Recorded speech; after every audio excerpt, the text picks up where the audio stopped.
안녕하십니까. 서울특별시의회 제283회 임시회 교육위원회 의정활동 소식입니다. 서울특별시 교육에 외부 전문가의 참여가 확대될 전망입니다. 서울특별시 교육청 청렴시민감사관 조례안의 통과로 학교 청렴성 제고 및 공정하고 투명한 감사 행정 실현 등을 위한 규정이 마련된 것인데요. 학생과 교사 모두에게 긍정적인 변화를 가져오길 기대하면서 제283회 서울특별시의회 임시회 교육위원회 의정활동 소식 지금부터 시작하겠습니다. 교육위원회가 학교평등 예산제의 방만한 운영에 대해 지적했습니다. 교육위원회는 서울특별시 교육감 업무보고에서 학교 간 교육 격차 완화를 위한 학교평등 예산제가 본래의 취지에 맞지 않게 방만하게 운영되고 있다는 점을 지적하고 보완 대책을 촉구했습니다. 모 초등학교 같은 경우에는 교원 공무 직원 퇴직 적립금 부족액 충당,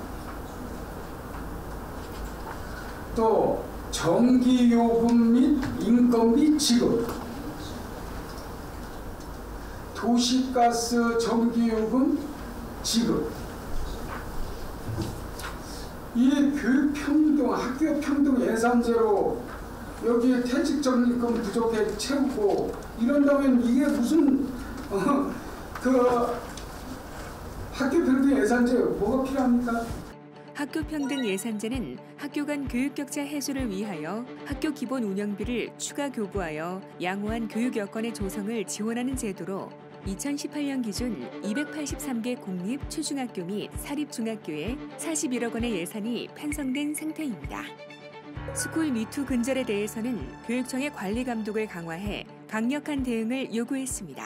교내 성폭력 발생 현안을 살펴보니까 교원 학생 간에 발생된 성폭력 발생 건수가 공립은 9건, 사립은 19건으로 사립학교에서의 성폭력 발생 건수가 공립학교에서의 발생 건수보다 현저히 높았는데요. 그 이유가 무엇이라고 생각되십니까? 교육위원회는 공립학교 교사의 경우 성폭력 등의 법률 위반을 했을 시 비위 처분 기준에 따라서 교육청의 징계를 받지만 사립학교 교사의 경우 교육청 징계와 동시에 재단 내 징계위원회를 열기 때문에 교육청의 징계가 이행이 안 되는 경우가 많다고 지적하면서 사립학교에 대한 감독 및 임명과 징계에 대한 권한을 한층 더 강화해 줄 것을 당부했습니다. 교육위원회가 올바른 공교육 정책 마련을 위한 서울특별시 교육청의 노력이 부족하다고 지적했습니다. 교육위원회는 지난 9월 5일 열린 서울특별시 교육청 주요 업무 보고에서 현장에서 일어나고 있는 사항들을 정확히 파악하고 있어야 할 서울특별시 교육청이 사교육 실태 파악조차 제대로 하고 있지 못한 점을 들어 공교육 정상화에 대한 의지가 있는지를 질타했습니다. 각 지역별로, 각 학교별로 사교육에 대해서 얼마나 참여하고 있고 사교육의 비용은 얼마나 쓰고 있고 또 사교육은 왜 이루어지고 있고 내용은 무엇이고 이 정도는 파악이 돼야만이 올바른 교육 정책을 만들 수 있고 공교육 정상화를 일으킬 수 있다고 본 의원은 생각합니다. 현장 중심의 기초 데이터에 기반하지 않은 자료와 정책은 탁상 공론에 불과할 수 있다며 서울특별시 교육청의 정책 과제와 의지가 신뢰와 실효성을 담보할 수 있겠느냐는 이야기입니다. 본래 취지를 살리지 못하고 유명무실해진 자유학기제 시행의 문제점에 대한 지적도 이어졌습니다. 실제 자유학기제를 시행하겠습니다라고 이제 계획서만 내면 우리가 그렇게 하시오 하는 것 말고 사실은 그 전반적으로 이 자유학기제가 제대로 시행될 수 있도록 특별교실이랄지 실습실이랄지를 확충하는 것까지를 같이 고민되어야 되지 않을까요?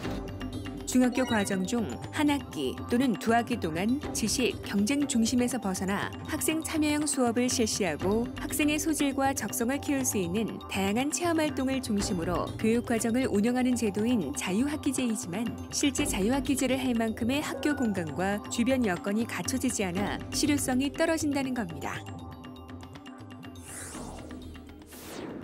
교육위원회가 학부모들의 참여를 높이기 위해 지역 교육청이나 학교 홈페이지 자유 게시판을 활성화해주기를 요구했습니다.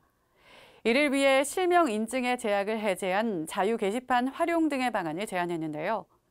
이 밖에도 어떤 논의가 이뤄졌는지 계속해서 교육위원회의 의정활동 소식 살펴보겠습니다. 교육위원회가 서진학교 설립 합의문 발표를 두고 조희연 교육감을 질타했습니다. 교육위원회는 9월 7일 열린 서울특별시 교육감 현안 업무보고에서 강서특수학교 설립 반대부터 합의문 발표에 이르기까지의 과정이 애초에 선의와 달리 곡해의 소지가 있고 유사 사례 발생 시 악용될 수 있다는 점을 들어 강력하게 항의했습니다. 강서 서진학교처럼 설립 특수학교를 지을 때마다 주민들의 민비 현상은 계속 강화될 것입니다. 불보듯이 뻔합니다. 예를 들면 본위원 바로 옆 동네인 중랑구 동진학교도 마찬가지입니다. 2013년도부터 벌써 6년째 표류 중에 있습니다. 신규 부지 발생 시 한방병원 우선 배정 약속과 함께 애초 특수학교 설립을 반대했던 주민 등의 요구를 그대로 수용한 부분에 대해서도 이면 합의 가능성을 제기하며 날카롭게 지적했습니다. 자기 아파트 정문하고 같이 있다고 해서 정문 이전 문제를 주장을 했었고 본 아파트 앞에 펜스 설치해달라는 부분 2가지가 4번째, 5번째가 요구 조건이었습니다. 5가지였습니다. 그런 부분에 대한 이면 합의도 있었는지 앞으로 이 부분에 대해서는 어떻게 진행해 나갈는지. 이에 대해 교육위원회는 원칙과 상식을 바탕으로 보다 통합적이고 종합적인 상황들을 고려해 대처해 주기를 바라는 한편 재발 방지를 당부했습니다. 교육위원회가 공립학교가 비선호 학교로 전락하는 것에 대해 우려를 표했습니다. 학생 수는 줄어들고 있고 지금 여기 있는 것처럼 희망학교 자기가 선택한 그런 학교들을 배정받기를 원하고 그래서 아이들은 점점 사립학교를 신청을 하고 있고 그래서 그쪽에 점점 학생들은 늘고 공립학교의 학급 수는 계속 줄고 있습니다.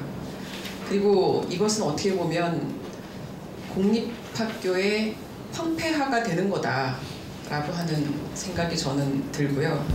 교육위원회는 지난 9월 7일 열린 서울특별시 교육청 주요 업무 보고에서 내신 성적 경쟁에서 다소 불리한 공립학교를 기피하는 현실을 지적하고 이에 대한 대책 방안 마련을 촉구했습니다.